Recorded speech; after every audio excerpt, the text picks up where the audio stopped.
Bonjour à tous. Le meilleur médicament, beaucoup de fois, si vous voulez, social, c'est d'arriver au milieu. Chacun ira vers l'autre, et comme ça, on arrivera au milieu, il n'y aura pas de guerre, on sera d'accord un avec l'autre, etc. Alors d'un côté, c'est très bien. De l'autre côté, des fois, ça affaiblit énormément. Le milieu donne pas, il n'exprime pas la droite et la gauche, tous les côtés. Et c'est une question de temps quand tu as fait un 16 feux, que ça va revenir après 20 ans, 10 ans, 10 minutes, je ne sais pas, ça dépend où, ça dépend quoi. Mais ces forces qu'ils n'arrivent pas à s'exprimer, elles vont sortir, il y aura encore une fois la guerre. Si on veut faire vraiment la paix, il faut savoir arriver au milieu, que chacun s'exprime et comprend aussi l'autre. Ça, c'est la paix. En hébreu, la paix, c'est shalom. C'est la plénitude, c'est tout ce qui est, c'est la complétude, si vous voulez, tout ce qui est complet. C'est pas la paix qu'on arrive au milieu et on enlève toutes les forces. Et cette complétude, c'est le shalom.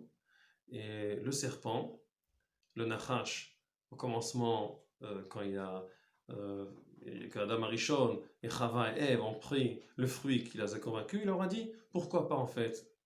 Il y a la place à tout, il faut donner la force il faut donner la place à tout, mais en fait c'est un compromis qui fait rien. Et c'est pour ça que cette punition du serpent, c'était que le Midrash explique, il avait au commencement des mains et des jambes, on a enlevé les mains et les jambes. Parce que le milieu, il exprime la droite et la gauche. Toutes les forces qui se concentrent au milieu. Dans la Kabbalah, la force qui est au milieu, elle s'appelle Tiferet. Ça veut dire, ou Rachamim. Ça veut dire, c'est la droite et la gauche qui sont ensemble, et de là, elles arrivent à faire pousser les choses.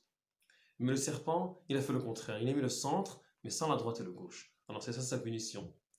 Il n'y a plus de mains, il n'y a plus de jambes. Il n'arrive pas à avoir un goût. Il n'y a aucun goût. C'est comme la terre est générale, mais elle n'a aucun goût. Il n'a plus de goût, parce que quand on fait un compromis, on ne comprend pas les forces qui jouent là-dedans, on essaie de les diminuer, alors il y a rien. La réalité est sans goût. C'est ça le serpent, c'est ça le nachash. Il a fait d'une matière qui s'appelle en hébreu nechoshet, sorte de fer. Et le sens de la nechoshet dans la Kabbalah, c'est aussi la tiferet, le milieu.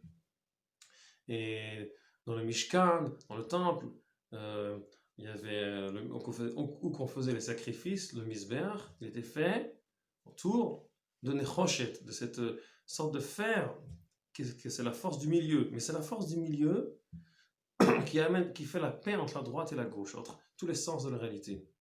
On n'essaye pas de faire un 16 feux et de diminuer les forces, on essaie de faire quelque chose de complet. C'est ça la nechoshet.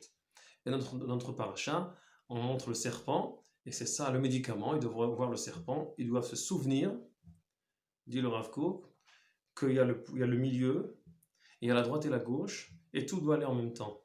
Et chaque maladie, c'est toujours quelque chose qui est pas exact. Il y a un peu trop de là, un peu trop de là, c'est pas vraiment le milieu. C'est psychologique ou physique, peu importe. Et pour arriver au milieu, pour arriver à l'harmonie, on doit regarder qu'est-ce qui s'est passé au serpent sans son harmonie. C'est ça notre médicament, et c'est ça le symbole de tous les médecins, de toutes les pharmacies, de la médecine. C'est ce serpent-là, c'est le chemin des milieux. Alors, comme on dit en hébreu, refoua shlema, qu'on arrivera toujours à être en bonne santé, dans la mida tiferet, avec des mains et des jambes qui sont tous en milieu, avec une complétude, avec notre famille, tout ce qu'on est entouré. Savoir faire cette paix et cette complétude, c'est ça le vrai médicament pour le monde. Shabbat Shalom.